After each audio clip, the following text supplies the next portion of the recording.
Salut à tous. Aujourd'hui, on va parler d'un sujet qui nous concerne tous, l'indépendance financière. Vous savez, cette liberté dont tout le monde rêve mais que peu arrivent vraiment à atteindre.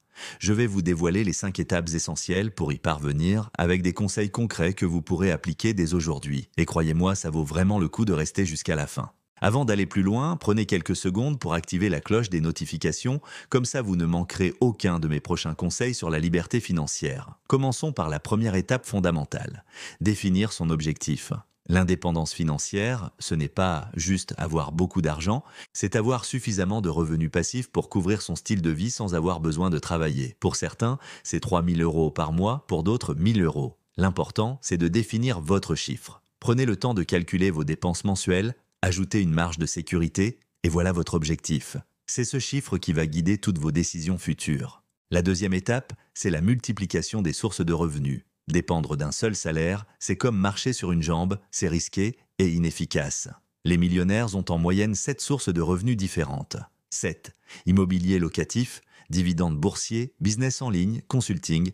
Les possibilités sont infinies.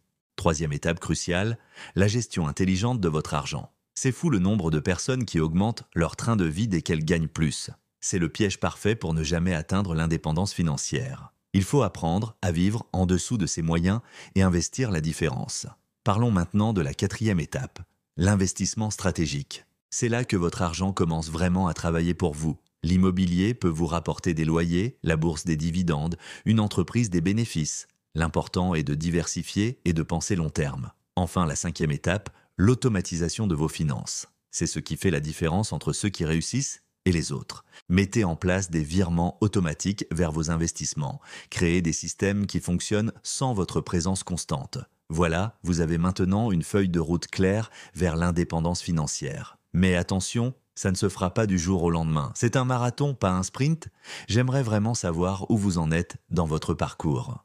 Quelle étape vous semble la plus difficile ? Partagez votre expérience en commentaire, ça peut aider toute la communauté. Si cette vidéo vous a été utile, n'oubliez pas de laisser un pouce bleu et de vous abonner à la chaîne. On se retrouve la semaine prochaine pour encore plus de conseils pratiques sur l'investissement et la liberté financière. Prenez soin de vous et à très bientôt.